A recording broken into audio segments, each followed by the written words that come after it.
Hell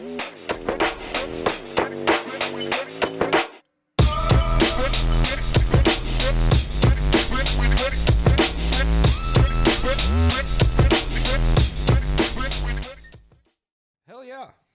What's up, fellas? Hello. Welcome back. Bienvenido and ESPN the Ocho. It's time for another episode of Whatchu Spinnin. I am Dorian, your host. Joining me as always is Matt, my boy over there, and my boy over here is Jake. Joining me as always also. We've got a great show today. Lots of good questions to start off. Great albums to get into after that.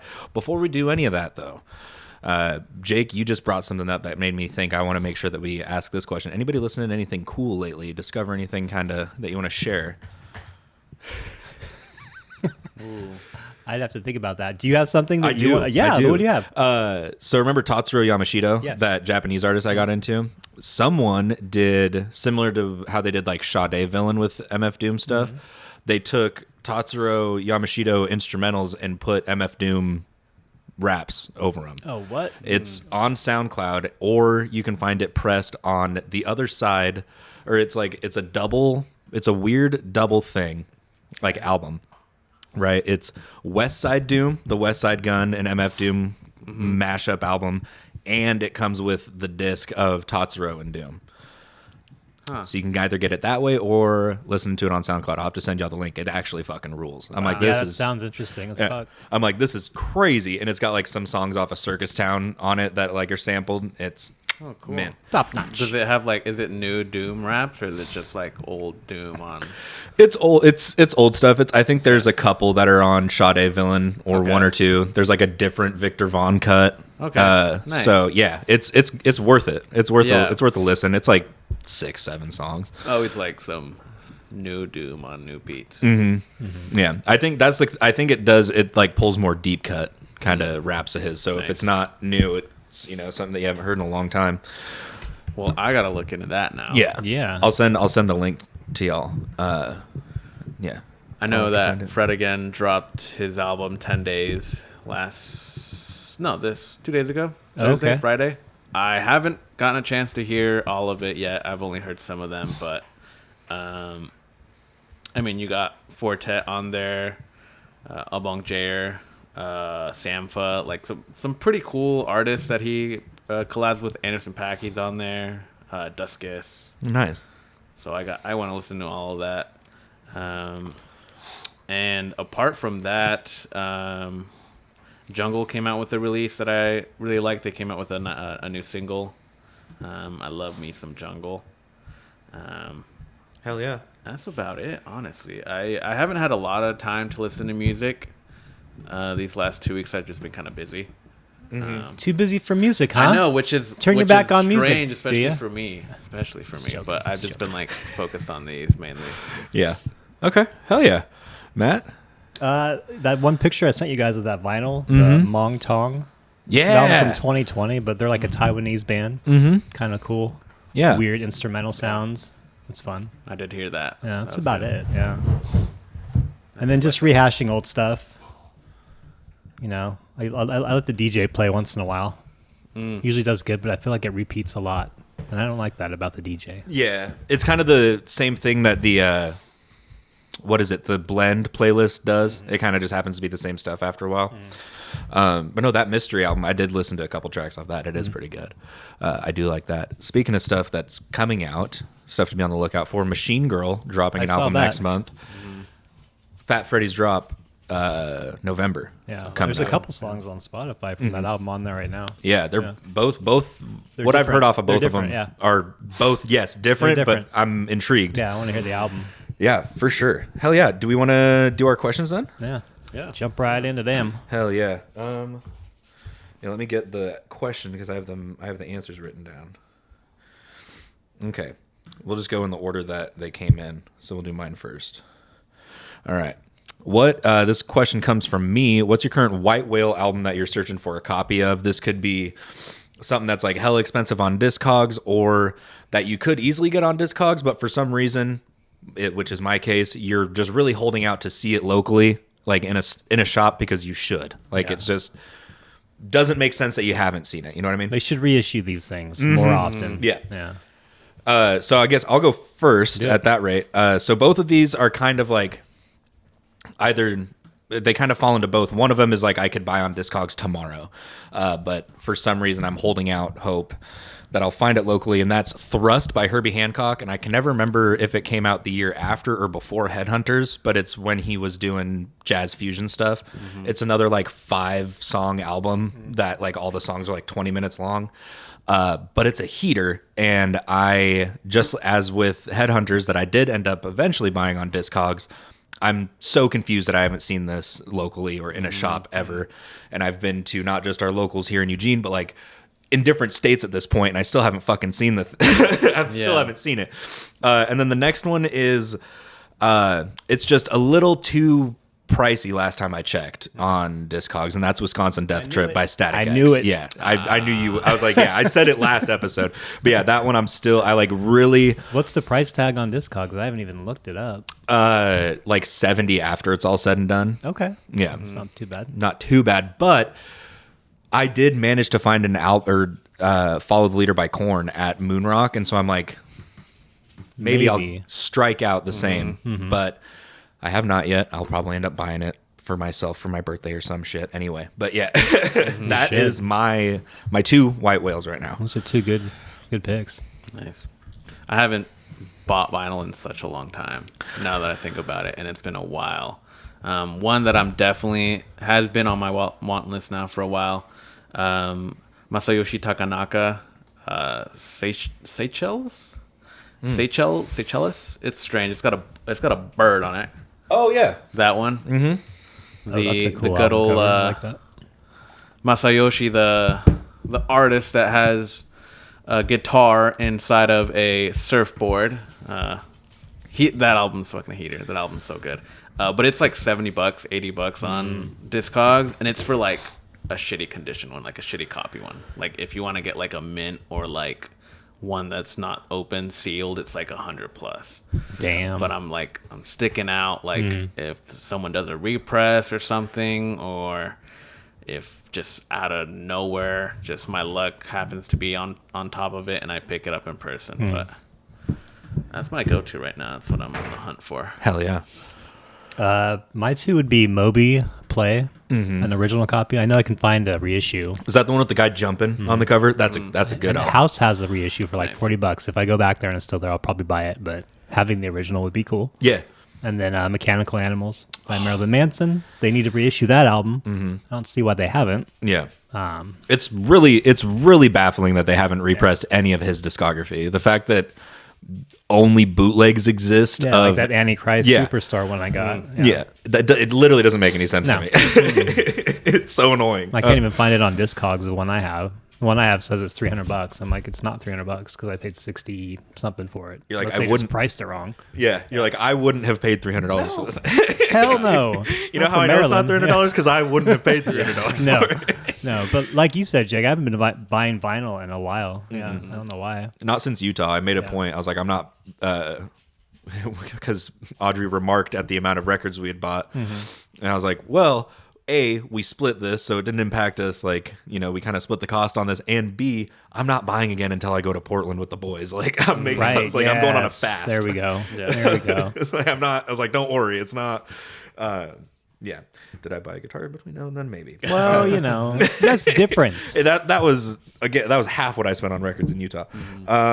Next question. One that actually I had to go back and look at what came out this year versus last year. Matt's question for this week is, what were your top 3 releases from 2024? Matt, you want to go first on this? Sure. First one is a Pakistani artist named Aruj Aftab. Night Rain. That album's really cool. Came out this year. Kind of a dramatic, ambient, just vocal expression of loveliness. I don't know. She's so beautiful in the way she sings. Yeah, I really liked. Was that song that you sent off of that album? Yes. I love that song. That was the one good. with More Mother on it. Yeah, it's such a cool collaboration. And then I hope I pronounce this right. Sonido Cosmico by Hermanos Gutierrez. That's the new album they had this year. Hell yeah. It's really cool. A little bit different than the last few. I feel like it's a little bit happier. Okay. Not as like sad Texas Western. Okay. A little more upbeat. little bit. And then I don't know if it counts for this year, but the Doves reissue that Arm & Hammer put out with the new sample tracks and all those other things on it, I really like that. I'll let it slide. You'll let it slide. I almost did a similar thing with Anima because he did technically like do a whole nother Genesis, but I decided to skip that. But in that vein, I did pick an EDM album or an electronic album. I'm going with Can You See Me by Rez. That album crushed. It's her best one that she's put out in a handful of years, in my opinion. And getting to see her perform most of it twice this summer was really cool. And that's like kind of the true testament to that genre is how does it do live, and it killed. What Now by Brittany Howard, I think is the name of the album. What Now? But her first solo album, I believe, that she just put out this year. She's the singer and one of the guitarists from Alabama Shakes. She went solo and put that out. She was recently on Danny Brown's podcast. It was pretty good. And I actually was listening to that a couple months back here recently, and it's damn good. It's damn good stuff. Alabama Shakes was like kind of like that Southern soul, kind of indie. Completely different direction. It's like more of like electronic kind of indie, like more synthesizer kind of synth pop almost, but like kind of abstract in a way. Very interesting. Go ahead and give that a listen. And then my third one, in no particular order, obviously, Blue Lips by Schoolboy Q. I didn't really like his last album that he put out, and this one he crushed. This album was fucking insane. So yeah, Blue Lips, Schoolboy Q. That's a great one. I heard it when it released, and I haven't heard it since, but I liked it. Yeah. I really liked it. I went down the Schoolboy Q / TDE like rabbit hole a month or two ago. Oh man. Every now and then I'll go back to like Setbacks and his older stuff. I love Schoolboy Q. Yeah. For me, in no order either, Makami, Rich Ass Haitian. Yep. That album has really grown on me. Really, really grown on me. Forgot about that album. Thanks for the reminder. It's so good, man. I couldn't. I still got to listen to that one. I couldn't be so so excited about it. It's so good. And then Omar Apollo, God Said No, just came out pretty recently, and back in June. Really digging that album. Really liking that different kind of shift that Omar Apollo is doing. And then it's pretty recent. It needs more time, but I think it can definitely be a really big one in his catalog. JPEG Mafia, I Laid Down My Life For You. Is that good? I haven't gotten a chance to listen to that yet. It is good, man. Okay. It is good. Like, I've gotten through pretty much the whole album, and I have almost 80% of the songs liked. Vince Staples on there. He has a killer song with Denzel Curry. Nice. Ooh, nice. Check it That'd be out, good. dude. Okay. It's really good. It's really, really good. His discography just keeps like just going out of nowhere. Like, it's just entering into a void that it's never ending. It's fucking insane. Right. The fact that like if it's as good as you're saying it, to have that and what he did last year like back to back is nuts. That's wild. Yeah, Denzel Curry's a really good artist too. Yeah. He's one that I should probably I've give more. Slowly been getting into him a little bit more. I should probably start doing that too. Hell yeah. Third question, a good one. Another one that made me think, what's an artist or album that we've talked about on the cast that you've introduced to others, which is Jake's question for this week. You want to go ahead and answer this one? Yeah, I can go first. Just because we talked about pretty recently, Fat Freddy's drop, that album. Oh, yeah. That album's so easy to get into and listen to, like in any setting. The other day, I had a carne asada at my place, and me and Angela were just listening to music, and I was like, hey, I know something we can put on. I put that on Bluetooth, and like, it was perfect. It was perfect. The setting was amazing. Every song, every different, instrumentation on it. Even afterwards, I was like, hey, like we could, just watch it on YouTube and have that in the background. And we did. And then we were just like, eating food, kind of watching this go on. It was amazing. Hell yeah. And everyone else that like, I could bring it up if there was one recently that I can talk about and just introduce to people. It'd be that one, because it's so easy to get into and so good. Yeah, that was one. That's why it was so hard for me to like sit on it and not bring that album up, because it is like that easy to get into. That I was like, man, I know it's gonna be great, but I gotta wait for the right time. Yeah. That's a good one though. Mine. This podcast is like it has introduced me to so much music at this point that I felt like if I didn't mention at least 3 from each of you, that I was going to be doing a disservice to any of the other albums that we've mentioned. So Jake, we'll start with you because one of them's obvious. Arm & Hammer. Anybody that will fucking listen to me for 45 seconds, I tell them at least about Billy Woodsy Lucid or Arm & Hammer. Nice. Usually all 3. And I know that you like technically got me into them right before the podcast, but didn't set in until we talked about them. Universe Smiles Upon You by Khruangbin's another one. I put that one on, very similar situation to what you described. Out here watching the sunset on the patio, put on Universe Smiles Upon You. I spin it frequently. It's a great one. And then third one that we're going to go see here in a month's time, fucking Peter Cat Recording Co. Yes. That one, in the 2 weeks leading up to that episode, I was, again, like, basically stopping people in the grocery store. Have you fucking heard of this album? Like, dude! Like, that level. Because that album just... fucking chef's kiss, dude. And then into Matt, Brian Eno, anything, particularly Green World and music for films. And then Saul Williams, any of my hip hop head friends, I've been like, hey, check out Amethyst Rockstar, like as a whole. And then Mimicking Birds, that album. Okay.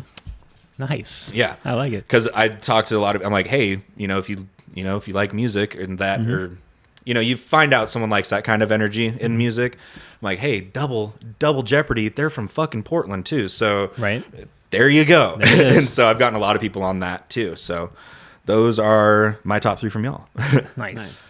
Mine's pretty generic. It's a copy of yours. Yeah. And I wasn't on the podcast when this was first brought up, but it's Arm & Hammer. Anybody that I find, I just throw it out there, and they've never heard it for the most part. And once they have, they're usually hooked. So it's fun. It's fun seeing that. It is good. Yeah. I was thinking about it as I was writing it down today. I was like, I mean, obviously, and that was one of the first ones that came to mind. And I was like, all right, now I have to like give a shout out to a couple other ones on here. I shove it down people's throat when I introduce it. Oh, yeah. You need to listen to this as hip hop right now, not what you're hearing on the radio. This is hip hop. He just... in mid-conversation, hold on 1 second. You start playing it. I don't want it. All the stone fruit.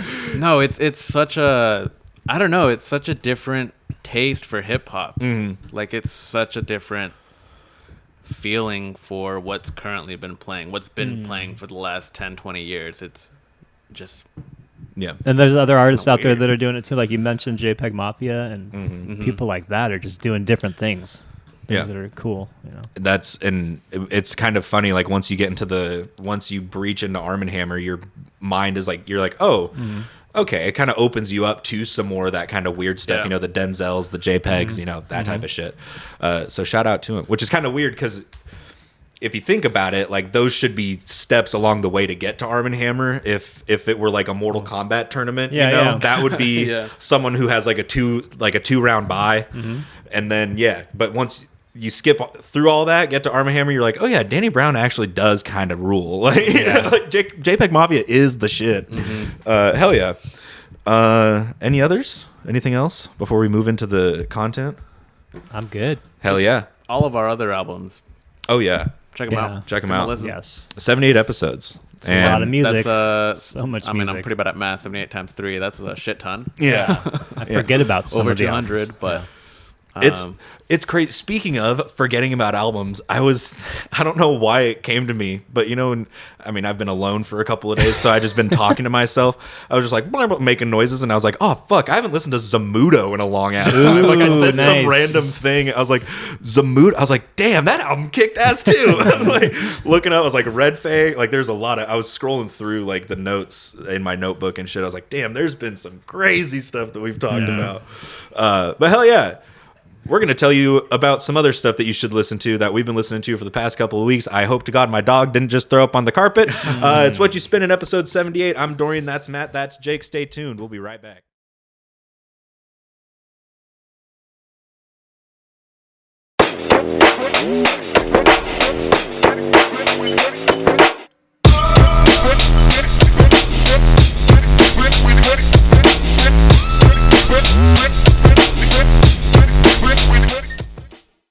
What's up, fellas? It's time to get a move on with it. You know what? Actually, Oh, now we're getting intimate. yeah. It's time to go ahead and move on into today's content with my buddy Matt's pick for this week. What you got coming to the table? Right now, we're going to talk about Yussef Days. Black classical music came out this year. Jazz pick. It's got some vocals on it too. Very different album. And I didn't really get into jazz until I joined the podcast. So thank you, Jacob, for introducing me. I think after I heard wah jazz, I kind of got into more jazz and stuff because I like Japanese music, and that introduced me to other things as well. But this guy is a cool drummer. He's got some cool beats, and then he gets other musicians to kind of jump in with him, and they've got, you know, unique talents and whatnot. The first time I heard him was he was doing a performance at Joshua Tree, and it was a song "Raisins Under the Sun," and I just got hooked right away because it was a different version of that song, and it was a little bit faster, and I don't know, it's pretty cool. But still a new artist. He's got a lot of things out there, a lot of collaborations. What do you guys think? Blown away. You know, I don't know what I was. It's a weird when you look at the album cover and everything of it, and you're like, what am I getting myself into? And then you said jazzy, and I was like, okay, jazzy hip hop, maybe. I don't know, you know, whatever. And at times it kind of does, you know, have some kind of hip hop elements to it almost, you know. I mean, that's where, I mean, jazz to hip hop, that's a pretty easy jump. But Jesus Christ, this guy's talented. He's just blazing up the drums the whole time, you know. Love a good jazz drum album, like, you know, something that's like drum focused for jazz music is sick because it's such a background thing that can be brought to the foreground, but it also leaves room for, you know, like some of the great collaborations. You know, he's got fucking Pino Palladino's kid on here for God's sakes. And, you know, the what's it, Masego or however you say it. Marching band. You can just really get whoever on the album and really let them kind of showcase themselves while also just being badass on the kit. And so I kind of like that, you know, it was something different was being highlighted every song. I felt like it kept it fresh and easy to listen to. I was blown away. I loved it. Yeah, this album and this artist specifically really blew me away when I heard this album because I had heard of Yussef Days before, mainly through Tom Misch because they did a collaborative album together. What Kind of Music? I heard about Tom Misch before, and then that song popped up in my recommended because Freddie Gibbs is on a track on that album. Crazy collab. That sounds fantastic, Crazy actually. collab. Yeah. And then, like, I saw, like, on a recommended, like, you know, new releases, I got the song on here with Tom Misch. I was like, oh, okay, cool. They did another song together, and I liked it and didn't pay attention to the album until, you know, when you brought this up. And yeah, man, you could throw a dart on anywhere on the track list and it's a good song. Yeah. Like any song on here is just classical. It's amazing. It's got some real good jazz notes. It's got some funky notes on it. The features on it are really good too. Chronix also, we're seeing him back from the Free National days. So kind of cool to tie everything back together. But yeah, it just kind of blew me out of the water when I heard it. This whole album is just amazing. Everything sounds so clean too. Like every song is just crisp and like they're all really good at what they do musician wise, and you can hear it in every song. Like you said, you can throw a dart and they're all great. It does have a very, like, it's so polished sounding. Like the mastering and the production behind it is so unreal. And you know, we talk about a lot of shit on this podcast, but mainly stuff that's like has production, you know, behind it. And the fact that you're getting this many instruments coming in, this many different people coming in, and that quality stays up at that peak. It's like literally top-notch quality as far as like production and mastering and everything goes. And to keep that with the bodies coming in and out and all that stuff, I mean, come on, man. It's really one of a kind. You know, you don't hear jazz music that's this good anymore coming out, for one. And two, no one like, I feel like it's really hard nowadays to find an album that has you, like, the fact that you brought it up made me realize I haven't thought about how fucking good the mastering is on it and everything. I'm like, damn, no one has given a shit this much about levels in a long time. No, you're right. It sounds really good. It does. Yeah. Especially for the collaborations too, like how many people are on it. Jazz albums don't have that much this time, unless if it's like a wah jazz, like a compilation of like different artists, but it's just one artist picking out different people to work with him. Yeah. It makes it so good. Trying to find more of his stuff was difficult. I went into House of Records and I asked them, do you have anything by this artist? And that's the album they pulled out. And I'm like, based on the album cover, it's like, all right, I have no idea what I'm getting into. Because I was looking for more of like the Joshua Tree performance, but I noticed that song was on this album. So I was like, all right, it's probably going to be decent. And of course, it's great. Yeah. It's fantastic. You stumbled upon a gem is what happened. Yeah, got lucky. Yeah, that's awesome. And, it starts off with like the black classical music, and it is like a nice like ease in. The perfect title track, I think. Yeah, absolutely. And then Afro-Cubanism and stuff. I love when there's like Afro-Cubanism in general, in particular, that song title alone is like, it could be so on the nose. It could be like, oh, this is like a very, because, some people will do that. I mean, fucking Floater did it, where there's like a very tribal sounding kind of African influenced track on an album. He could have done that, like made it. And he's like, no, we're going to keep, it's just got the feel of that, which I kind of liked, because sometimes it'll be like like Plantasia, for example, like to cure the savage snake plant. And you're like, yeah, that's exactly what that sounds like. This, you're like Afro-Cubanism. Okay. Like this is what it's going to say, and it's like, no, it kind of throws you for a loop in that regard. So I think there's levels to this shit, guys. No, I just think it was thought about a little bit deeper than most would give it credit for. To get creative too, that track that you brought up and shared with us has that kind of ambient feel to it as it starts off and then gets all jazzy, and I just like how they can combine those genres. It's pretty cool. Yeah, I loved that combining of the genres, but also how most of the songs, even if they weren't super long, traveled pretty quickly. Like, got introduced an idea and they're like, all right, cool, on to the next thing.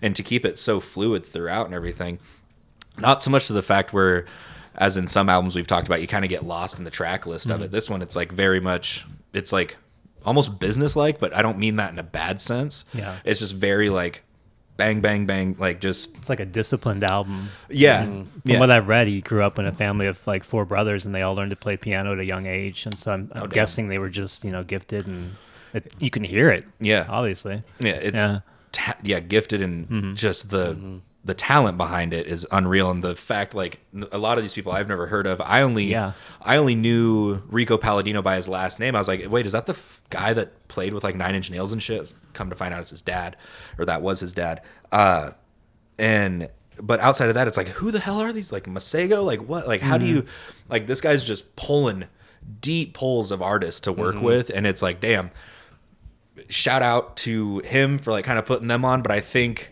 also shout out to them for putting him on, because I feel like the collaboration behind it makes it like, yes, it is like a Yussef Diaz album, and that's whose name is on the cover, but everyone else kind of gets their moment on it, which I think is really cool, so. Yeah, it's hard to especially stick out with this many features on it, but they all play their part perfectly. Like the Tom Misch album, or the Tom Misch song, you hear that, and it's like perfect. Like if you like that song, go listen to the album that they did together. It's phenomenal. Same thing with Chronix on it. Like this like Rasta reggae feel to his like vocals. Masego, like a very R&B artist. So yeah, it's really unique that he pulls just different people with different hats that do different things, and then they just like make this album, and it's phenomenal. Yeah, it's phenomenal. It's really, really good. I'm definitely on the lookout for this one. That I'd recommend to you guys and to everyone, Duality 2019. It's like a little EP that he did. Okay. Also okay. really good. Also Nice. really, really good. Very cool. Let me hold Definitely gotta check that out.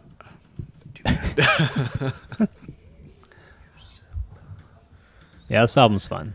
It is. It's good just to put on the background, and it kind of lures people in. I remember playing it last week, and my mom's like, what is this? And she did that with Peter Cat, too. So I feel like a lot of the people we talk about just draw people in, Yeah. which I love about music. It is like, yeah, because it's one of those things that jazz is such an old form of music, that it's like, oh, wait, jazz that came out in 2023, that alone is enough of a hook for people. But then you put this on, again, if you were to like sneaky, kind of put this on, it'd be just right. It wouldn't disturb anything, It's just right into it. Okay, cool.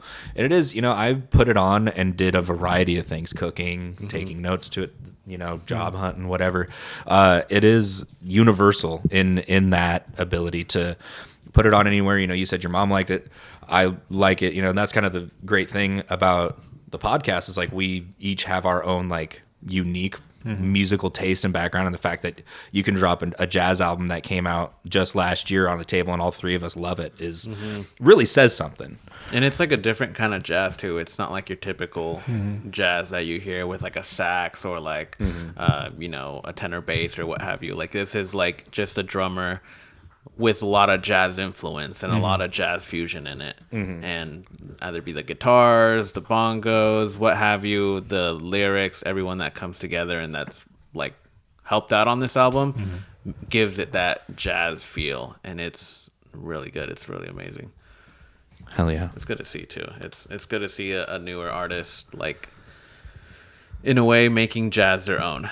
Like sticking to jazz but with his own spin of it with the drums. And he's on the younger side, he's only 30. So to like as of right now, this isn't his first rodeo.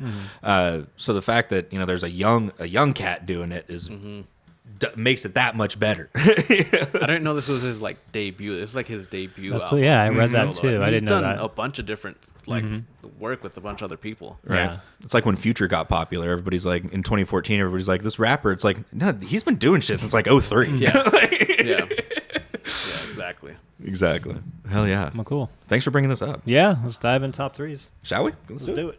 Honorable mention for me, just because it's the first song I heard by him, was Raisins Under the Sun.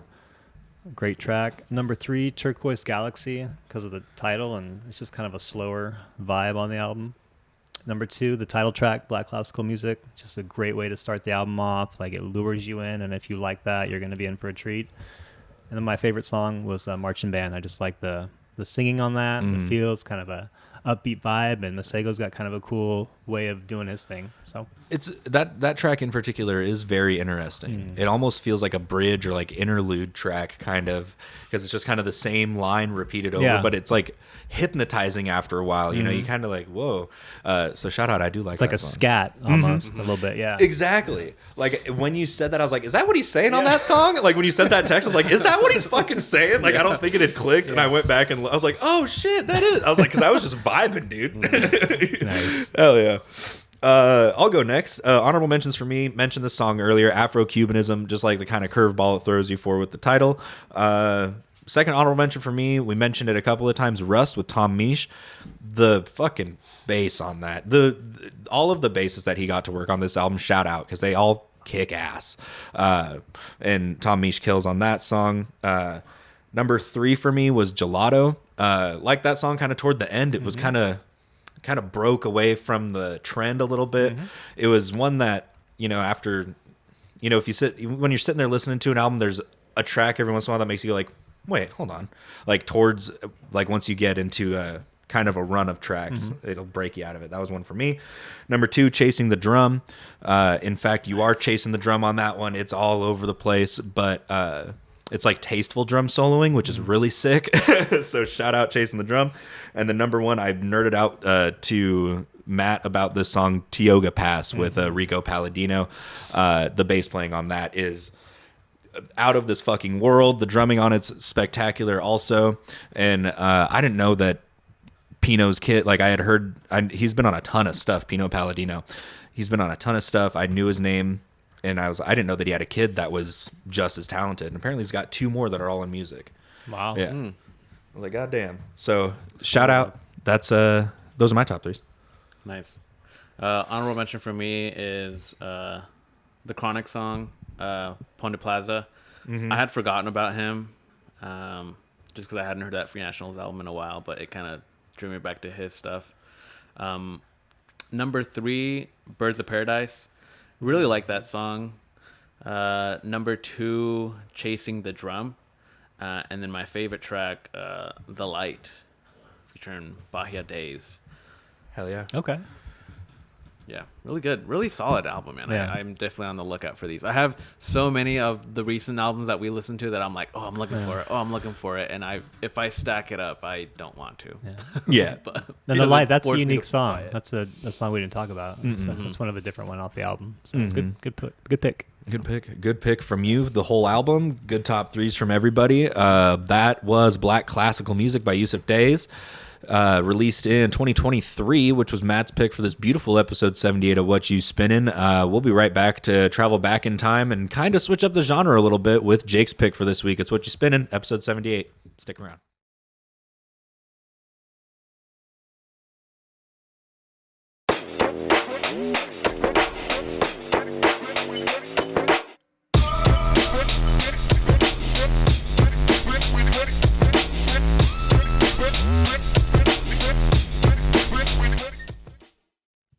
Hell yeah.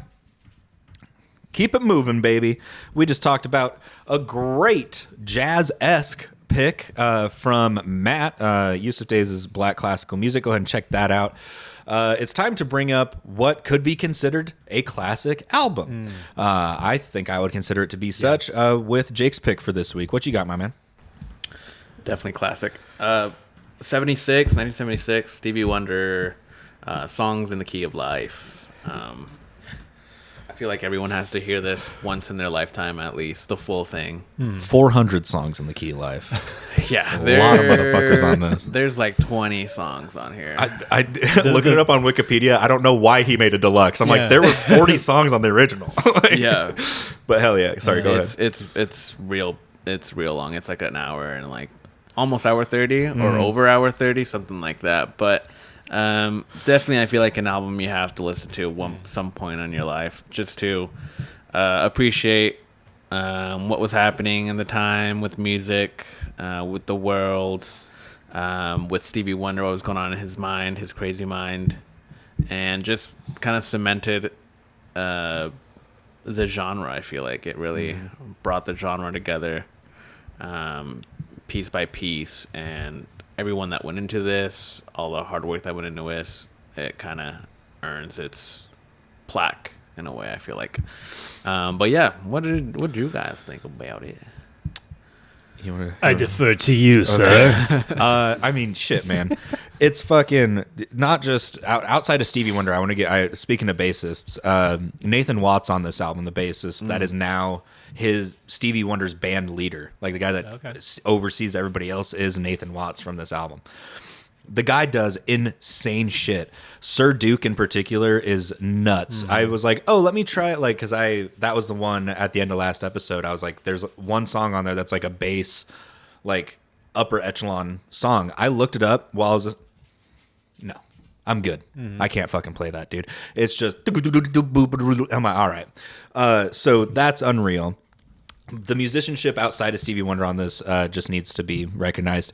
So I figured I would do that real quick. But yeah, man, I mean, there's like 4 or 5 songs on this that are considered some of his biggest songs and some of the biggest songs in the genre as a whole or of the decade of the 70s, which is insane. So, and yeah, Songs in the Key of Life, beautiful fitting title for an album like this, you know, listening to it, you know, like one of the opening lines to Sir Duke is something about like music, blah, blah, blah, and always will and stuff. And it's like, dude, this guy was calling his shot. like, dude, people are going to come back. I've seen so many people. It's odd that you brought this up because so many people in the past like 18 months I've seen have gone back and listened to this album. People that I didn't think knew shit about music. They're like listening to deep cuts off of Songs in the Key of Life. I'm like, what in the hell is happening? Like, so shout out, you know, I love seeing another resurgence of an album almost 50 fucking years later. And yeah, it's incredible from start to finish. This album is so respected by other artists too. It's like considered their go-to. Like Michael Jackson loved it. Kanye West brings it up. Like a lot of people, it's like their go-to. And you can hear it. Every song is so good. And like you said, all of his hits, a lot of those hits are on this album. And I haven't really listened to a Stevie Wonder album until the one you brought up before, and then this one. So it's been nice to like hear his spin on things, and he's such a good performer, you know. All the musicians he has on this album, I was looking at Wikipedia, it is long as hell. There's over 30 people on that list. I'm just like, jeez. But I feel like you can hear it in the music because it feels like you can hear it in the studio, and he's vibing on a few of those tracks, and it just sounds like a fun time to be making music. This is his 18th album. That's insane. Damn. I'm like, when I saw that, I was like, what? I did not know that. It's 1976, but that's when artists are just pumping music out like every year back then, as opposed to every 4 years or a couple of years nowadays. Yeah. So it's amazing that he had that much creativity to just put it out there continuously. And this album is so good. Like I said, everybody loves this album. And he was like thinking about quitting music. I heard that too. Before he made this album, because he was like done with it. He like make 17 albums. I think you can call it quits whenever the fuck you want. Yeah, you're good. You don't have to release. You can stop now, else. Stevie. Yeah. Then he Just just stop putting me at this goddamn piano. and then he just signs the biggest record deal at the time. Like, for like another who knows how much, but like. It's nuts. The work that went into this, the musicianship that went into this, all the, long, and it apparently took a while for them to make this too. But man, it's like so polished front to back. It's incredibly, like, in my opinion, bloated for how many songs it has, but it makes up for it because every song is really good. So like, just the accolades and all that alone, like, we could put that to the side. Just look at it on a musical standpoint, just as a musicianship. It's very solid front to back. And apart from it having like his biggest songs on it, it also has some of his deeper cuts. Like you have like As, that has playing from, what's his name? Not Ellington, because he had just passed, but it's like another big jazz musician that's on there. Like a bunch of different names, a bunch of big names on all over this album. Because everyone kind of wanted a piece of the pie at this point. I feel like they already knew Stevie was in a crazy trajectory. He was exceeding crazy numbers, and they just wanted to be a part of history. If we record on 3 of his albums, at least one of them is going to be the biggest album of all fucking time. We just have to play our card. We just have to call our shot and call it right. We just got to hang out for 3. And they did. Yeah. It was mainly on this album, and this is viewed as his like biggest album that he's ever done. Like apart from that, like just the amount of work that he's done, this one kind of cements it all. If there was one to listen to of his, it would be this one for sure. Yeah. And it's one, like you said, you need to, it's one that you have to listen to in your lifetime. I'm 90% sure it has a whole like 2-page spread in that 1,000 albums you must hear before you die book. Sure. But the one thing I want to talk about, you've mentioned it, Jake. Every song on this is incredible. There's a very interesting thing that he did that I kind of noticed on this album, and let me know what you think. The songs that surpass, like, even the shorter ones that are like 4 minutes long, but anything that's over like 6-7 minutes, he literally will do like a 3-minute song at the beginning of it and be like, all right, this is me as a songwriter and as a lyricist and all this stuff. And then they just jam for like the rest of the song. And he's like, and now watch how badass of a piano player I am. Fucking. And oh yeah, Nathan Watts, go ahead and like, I was like, I don't even care that these songs are so long. It's because it's like such a, like, he's just putting on a master class in like how to write a song and to like be like, have all of these 400 people on it and be like, hey, just go off basically after, hey, I'm going to do my little thing, but then we can just riff. Like you said, the recording process must have been a fucking blast, dude. Having all these just elite players and then being like, yeah, we just let Stevie do his thing for like 5 minutes and then another 3 minutes, we're just playing our asses off. Like just, it's amazing. And you have to, with how long those songs are, like 8-minute, 9-minute songs. Yeah. They're all, I see that now. Like they all could have been 4 minutes. Yeah, but they have to have, brought everyone together and just go off. Everyone just play. Yeah. Just freestyle it. There's like harmonica solos at points on this and stuff. I'm like, dude, they are pulling out everything. Yeah. And that was really cool. The second or third listen is when I like clued in on that. I was like, wait a minute. I was like, the song's basically over at about the 3.5 minute mark, but then it extends 5 minutes past that. Incredible. It was not being done. Really. I didn't notice that until later on after hearing the album a few times. Like you said, there is that jam process at the end. It's really cool that he allowed the musicians to do that, or maybe that's just how it was. They just did their thing. Yeah. What is Isn't She Lovely is like the best example of that, because it's like really upbeat, classic Stevie Wonder kind of feel to it. And then, like I said, that whatever harmonica clavinet or whatever, just I'm like, what? I thought he was coming off the highway. We were about to park the car. He's like, no, wait a second. We're still going. I'm like, all right. Song was over 5 minutes ago. Exactly. It's sick. Yeah. And I love that it does that. And like apart from that, all the songs on here too, they kind of have the same feeling on it as like the lyrics that he's saying. Yeah, is she getting all over my cord? Sorry. No, that's okay. Like the songs that it's all just like positive, you know. It's like positive, like good energy, positive energy. Everything that he's saying. Some of the songs are a little outdated for sure. I feel like, but for the most part, the message is there. The message is there for everyone to kind of get right off the bat. Yeah. Or another unique thing that I kind of noticed, at least with the song "Summer Soft," is it's still rare to this day to like kind of have a double-sided love song that kind of plays to both the man and the woman in kind of that situation. And he plays to both sides on that, and it's outside of that an incredibly well-written song, like the piano on it and everything. I was like, this song has no business being this good, but like it's the fact that he was that thought out about it in his lyricism, because the piano playing and everything else is one thing, but there's some, even as you said, there is some outdated shit on it for sure, but there's stuff that like still to this day is pretty nice. And that was one in particular that I was like, oh cool, still don't see that, so hell yeah. Any closing arguments? This is just a great album. Yeah. All around, like you said, it's positive. It's got that vibe. It is timeless. And it's Stevie Wonder doing his thing Yeah, to perfection. All the hits are on this album, I feel. absolutely. Yeah, like the only one that's missing is Superstition. You know? Yeah. Yep. But I wish, I mean, that song is massive. That song, like every 11 years, becomes the most popular song on the radio for some reason. Like it's used in an Apple commercial, and everybody's like, "Oh yeah, remember Songs in the Key of Life? Remember that album?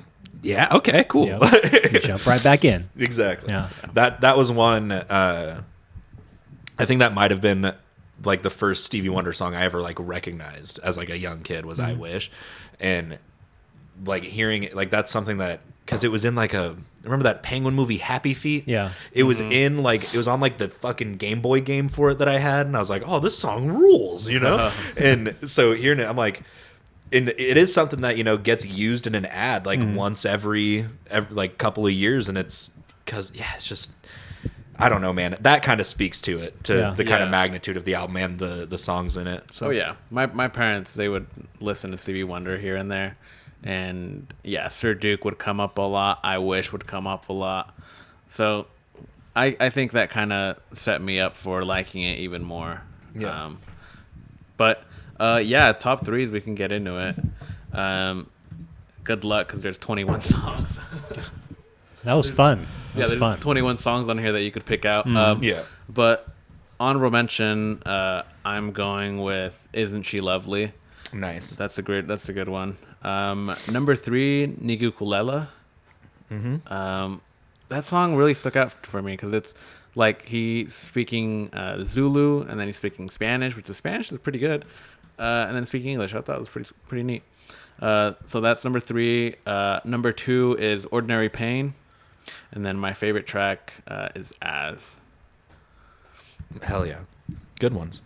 Good ones. Number 1 for me was "Have a Talk with God." That opening synth was so sick. And then second honorable mention, I just mentioned it, "I Wish." I mean, it's a freaking heater for a reason.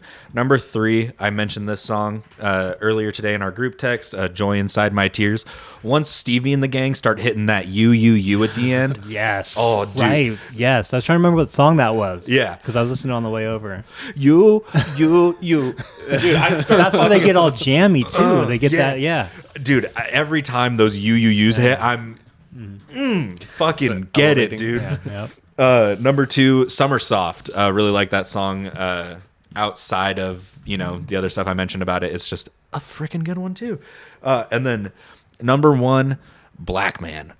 That song kills. Nice. Just love it. Just so energetic, and just like, yeah, he's really just kicking ass on that song in particular. So. Honorable mention for me was "Black Man." Hell yeah. All the shout outs at the end of that song are great. It's just so uplifting and positive. Number 3, "Have a Talk with God." Same kind of vibe there. Number 2, I like "Saturn." It's kind of Nice. a different waiting for spin that. on what he did. It's just kind of a cool lyrical song. And Jake, your pick, "As," is my top track. Nice. I love that song. I'd never heard that song. I forget who. Oh, man, I'm gonna punch myself for this, but I forget who is on there. But they're also like a legendary jazz artist. I'll send you guys a text about it. Hell yeah. Excellent. Well, that was Jake's fantastic pick. Stevie Wonder's magnum opus, if you ask me. Songs in the Key of Life, released in 1976. Go ahead and give it a listen and tell your friends about it too. And while you're at it, go ahead and stick around. It's my turn to talk about my pick for this week. It's What You Spin in episode 78. Thanks for sticking around.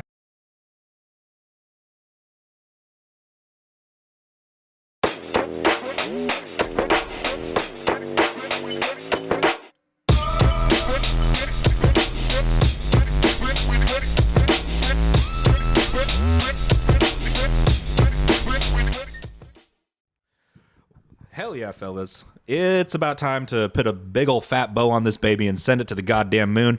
But in order to do that, we've got a couple of things we need to do first. The main thing being talk about my album for this week, this episode 78. And I brought up an album that I consider it's one of my favorites. Might not be top 5 all the time for me, but it is for sure top 10 album of mine. And that's An Awesome Wave, the debut album from UK band Alt J, released in 2012. Little like electro, indie, abstract. It's weird stuff, man, but it's great.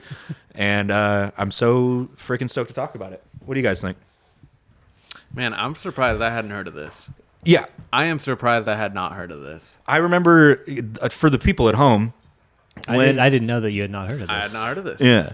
I thought he had. And when I got it in the mail, I was like a excited third grader who just got an A on a test. I was like, Jake, look, I'm so excited. Like, isn't this great? And he's like, I have no idea what the hell that is. Like, cool. He's like, That's awesome. That's awesome. I don't know what that is. I was like, okay, noted. I'm bringing it up in 2 episodes. And so thus we find ourselves. And the cover is pretty cool about it. I read up that it's like a picture of like rivers, the Ganges River, but it just like inverted or whatever. But hearing the music, wow! Now I'm really kicking myself in the ass. How did I have not heard about this? Right. Because it's really good, and like all the songs on it, they flow pretty good too. Like you have what's that song? I guess the one big song on here is Breeze Blocks. Yeah, Breeze Blocks. It's got almost 1 billion streams, which what the fuck? And 1 million people have remixed it. Yeah, but like from the start to finish, like Yeah. intro, it really just kind of hammers off the point, and then all the interludes that break it up too. It kind of, I feel like, just transitions different sections of the album. And then Tesla It, I love that song. So yeah, it kind of blew me away. Like Alt J, I haven't heard of it, and for it being a debut, also, like, what the fuck? Yeah. Like, where did these guys come from? Why have I just now stumbled upon it? Right. You know? I remember hearing this album for the first time, playing basketball with some friends, and it was so catchy and different. And he's got so many different genres going on. It's like he created his own, in a sense, because it combines so many different elements of electronic and kind of emo, ambient, and just some fast-paced stuff. And lyrically, it's not bad too. Songs like Fitz Pleasure, great song, super catchy, all the hooks on that. He's just a very talented guy. I haven't really dove into his other discography, but this album just stood out when I heard it. It's just like, at that time in music, especially alternative, I felt like there wasn't anything like that. Yeah. And so for me, it's just like, oh shit. Yeah. It was a weird lull period. Yeah. Yeah. And he came out with this album, and I remember me and my friends vibing to it and be like, yes. Yeah. Finally something different's out there, and people are still making good music. I actually got onto this album late, per se. I didn't discover it until after I'd graduated high school, which was like 2015. And speaking of, my buddy Dylan it was like when Spotify was starting to get big, and people on Reddit were like just sharing huge playlists that they had made, and someone made an indie one, and it had Breeze Blocks on it, I believe, maybe Fitz Pleasure as well. It had a couple of songs off this, and I was listening to it, I was like, wow, same thing, those are catchy as hell. And then I just dove into the album because it was when I started getting into like full pieces of work as far as albums go, and I was listening to it, I was like, Jesus Christ, it's like, how did I miss this 3 years ago? You know, because I was heavily into that genre at the time when it came out, so I was just as shocked, you know, that I didn't stumble into it. And yeah, it completely took over my life for like a year and a half. This album, it was the only thing I listened to, like, and it's incredible. Yeah, like I listen to a song and I'm like, okay, this song is good, and then I listen to the next song, I'm like, this song is good too, and then I'm just like, oh, okay, every song is fucking good. Yeah. Every song is fucking good. Yeah. And yeah, just the delivery, the setup on it, it's so good. It's so different too. I feel like, especially if I would have heard it when it was coming out. Yeah. Like in the early 2010s for indie, when indie was kind of popping off too. Yeah. Kind of very different to the other stuff that was happening at the time for indie music. Very. Yeah. So, yeah, I'm interested in their other stuff too. I'm very interested now. I will say it is hard to top this, and you'll find that. Okay. But it's worth looking into. The album that they put out right after this one, or a couple years after this one, was really good. And then they've kind of experimented with some other kind of like when synth pop started getting huge back in like 2017. They kind of did a lean into that kind of genre, which was actually kind of sick. But yeah, this album, you know, it's been roughly 8 to 10 years since I discovered it back then. And it's kind of like you mentioned it with like the interludes and stuff about it kind of introducing a new section of the song. It's like every time that I give this a solid listen to and like actually sit there and like spend time with it, listen to it a couple of times over, I fall in love with a different section per se. Like this time around, it was Dissolve Me in Something Good, Matilda, like that middle piece. I'm sure the last time I did it, it was like Blood Flood and Tarot and all of that. But and that's what's so unique about this album, is that it has that kind of segmented feel while also feeling super like cohesive and just thought out, you know. And it is like I played this for my girlfriend, and she even was like, all Jay's like all over the place, but they managed to execute it like perfectly.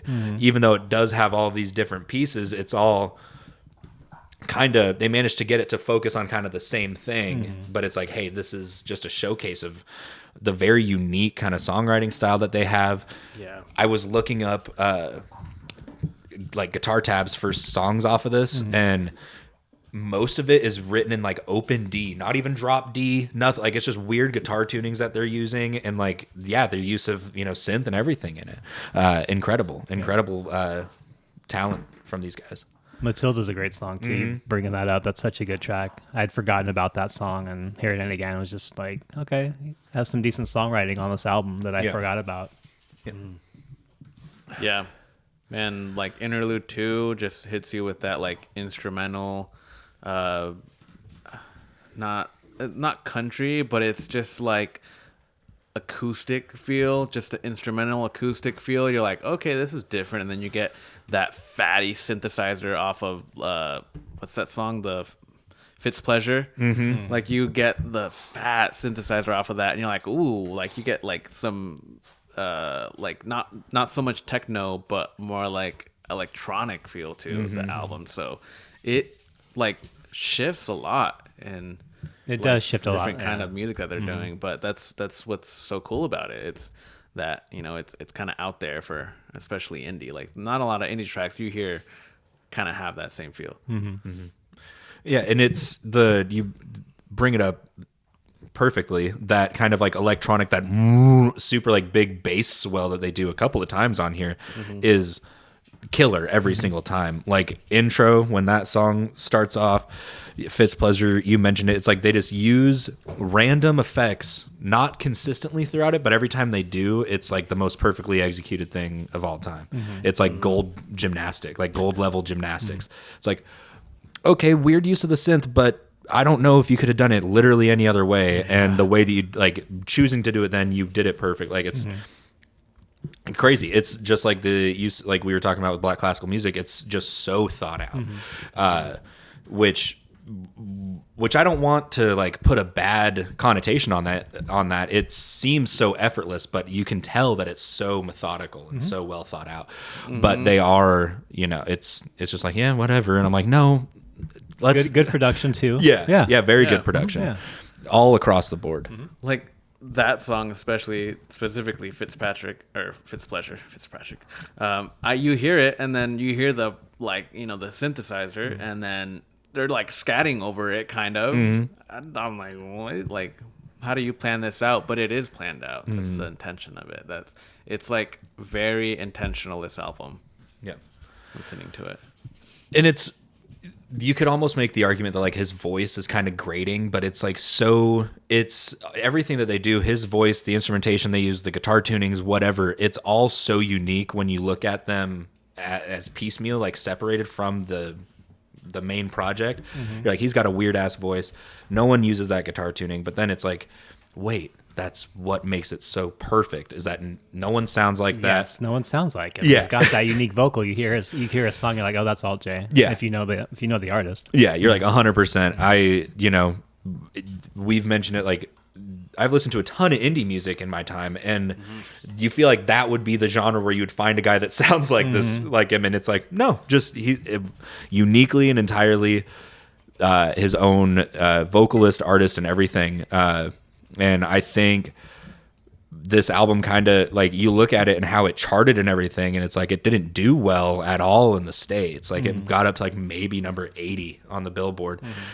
And it's like, no, man, this was one of the best albums that got put out in 5 years. From 2010 to 2015, this is like easily top 10 albums that came out in that time. Agreed, yeah.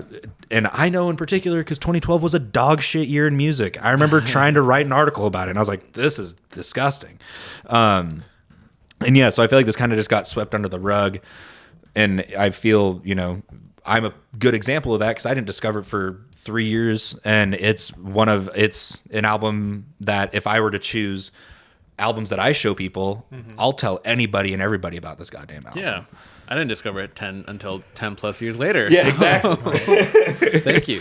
Like it's Absolutely. very different to like, the Passion Pit or like the NGMT Yes, or like, exactly, like man. indie. That was indie. Yeah. This is kind of like similar, but not. Yeah. And it's kind of like that. You know what it is? Here's a fucking beautiful way to put it. Arm & Hammer is to rap what Alt J is to indie music. Like, it's the same thing, but it's not. You know what I mean? Like Arm & Hammer, they just think about it differently. It's always like it's abstract in its own right. It's in its own lane. Alt J's the same way. Like I said, the closest they've got to mainstream was leaning into the synth pop revamp that happened 6 years ago. And they hardly did that, and yeah, so I think this album deserves to get recognized. That's why I brought it up, but I think anybody could listen to this and find something to like about it. Oh yeah. No, thank you for introducing me to it. It's definitely Absolutely. like now a light bulb is switched. It's like flicked on that I hadn't had on. There's still a lot of lights in my head that's gone out. It's like this one in particular, it's hitting the spot. it's like a startup cocktail bar in downtown Portland. It's like all the different, when it's just a on a light string. bulb. Yeah, Yeah. exactly. It's just different levels. Yeah. And it's all of us. Hell yeah. But we can go into top threes if we want. Let's do it. All right. Cool. Honorable mentions for me. First one was Something Good. I kind of mentioned that middle piece being kind of my steez, as the kids say, this past couple weeks. I've been really liking that middle section. Second honorable mention, and it comes with a shout out, Taro or Taro, however you say that. Love that song. And shout out my cousin Michaela, art.mp or art.mpco, I think, art by MPco on Instagram, does all of our graphic design. Her and I were super into this album, and we lived states apart growing up. We coordinated hey, she's coming up for a holiday, bring your acoustic to grandma's house. Let's try and rip Taro. And we did, and a couple other songs off this album. And so that song will always have a special place in my heart because it fucking rips. That's so cool. Yeah, so I was literally, she was on my grandma's bed in her guest room, and I was on the floor with my acoustic, and we're just jamming in this back room. That's awesome. Terrible acoustics because it was just all wood. But hell yeah, those are my two honorable mentions. Number 3 would be Intro. Couldn't start off the album better if I tried. And number 2, Dissolve Me. Again, obsessed with that little middle section. And that one, just the opening line, now dissolve me 2 tabs on your tongue. It's just gives me chills just even talking about it. And number 3 for me, Blood Flood. That was kind of like one of probably the second time I fell in love with this album. That was my biggest takeaway, was falling in love with that song, and it still just holds up. So good picks. those are my top threes. Good picks. I'll go next. Honorable mention, Taro. Another great track. It was a hidden one that I also forgot about, and that's towards the end of the album. And I think it puts a different spin on the type of genre that they're trying to make. That shows what they can do, I feel like. Yeah. Go ahead. Sorry. That the beat kind of thing that they do, like after the "do not spray into eyes, I have sprayed you into my eyes," that like boom, that shit is so fucking trippy. Like it's just got this weird little plunky beat guitar thing going on, and it is kind of, you know, one of the more unique songs on an already massively unique album. Yeah, for sure. Number 3 for me was Matilda. Nice. Number 2, Fits Pleasure. I feel like that's the hit track, popping on that one. And number 1 was Tessellate. Just nice. Also another catchy track. Hell yeah. Oh yeah. The catchy tracks on this album slap.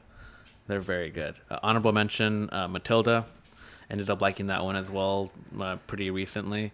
Number 3 was Interlude 2.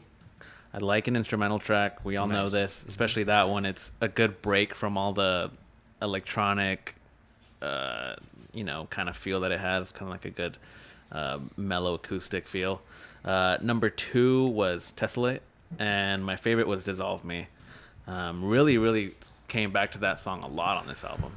Nice. But yeah, man, thanks for introducing me. Absolutely. Definitely. Thanks for letting me talk about it. This is one that I've been I sold this album when I had my first record collection. Sold it thinking, if anything, this was going to be one of the easiest ones to grab again.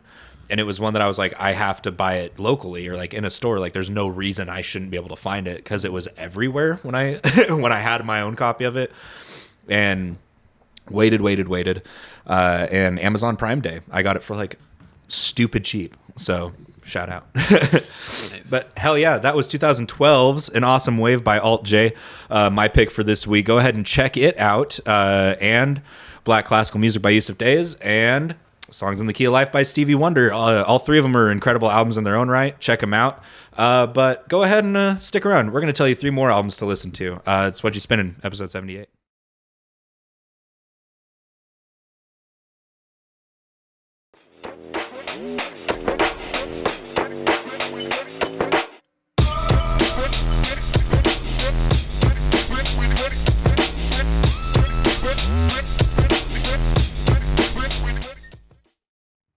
Hell yeah, fellas.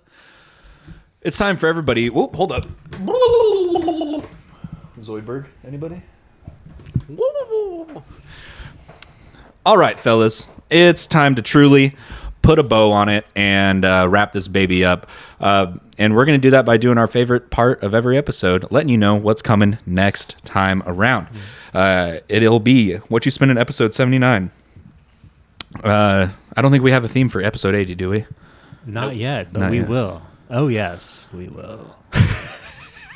We'll figure something out. Maybe. We'll figure something out. If not, either way, 79, no particular significance in that number. Yep. It's just business as usual.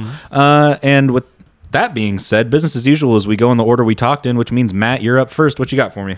In honor, I should say, if I can talk right, in honor of our new show that we're going to at the end of the month, I'm picking Aethiopes by Billy Woods. Oh, shit. 2022. I haven't even opened this album yet. This is a very cool album, so I'm sure you guys have heard some tracks off of it. Nice. Incredible. I remember that was the album that when we saw Arm & Hammer last fall, they were like, we don't have the new album, but we did find a box of of Aethiop records. So there's that. And I was like, interesting. Okay, cool. But yeah, I don't think I've given that one a full listen, so that'll be cool to get into that one. That's good, man. I'm excited for that one. I will go hip hop as well. This one I feel like is one of the more fundamental and recognized beat tapes of all time. J Dilla, Donuts. You want to talk about a fucking heater? Yes. That album. It was on the wall on your side last episode. It sure was. That's why I brought it. I was about to say cool. That's a great one. Working on it. All I'm not going to go hip hop. I was going to. I was going to do what we call the Matty T play, where you are the last one to talk, and so you make your game time decision. I was going to bring up a hip hop album, but you guys are doing it. So, as I've kind of mentioned a couple of times this summer, I went and kind of dove into an artist's discography a little bit more, gained some more familiarity with it, and just keep falling in love with every album that I listen to. This one in particular has really stuck with me since the beginning of the summer. I'm going Deftones' Diamond Eyes, released in 2007. Interesting / sad backstory that I'm very interested to get into. And I mean, it's just an incredible album, front to back. So yeah, Deftones' Diamond Eyes, Aethiopes by Billy Woods, and J Dilla Donuts. Good stuff. Man, that's good picks. Those are some damn good picks, and that's going to be a hell of an episode. And I think that'll about do it for this episode. As always, that's Matt, that's Jake, I'm Dorian. We thank you for stopping by. Go ahead and like, subscribe, tell anybody about the show, post it on Instagram, Facebook, X, Twitter, TikTok, whatever. And go ahead on Instagram, follow us at Whatchu Spinnin. And if you know a friend that likes podcasts and music, tell them about us. We're everywhere that you can buy or that you can listen to podcasts. Listen to new music, support local artists, support your local record store, eat some good food, and challenge yourself musically. Matt used to not really fuck with jazz music, and we just talked about a great jazz album that he brought up. Oh, yeah. So there you have it, folks. That's Whatchu Spinnin. Thanks for stopping by. Deuces. Cheers.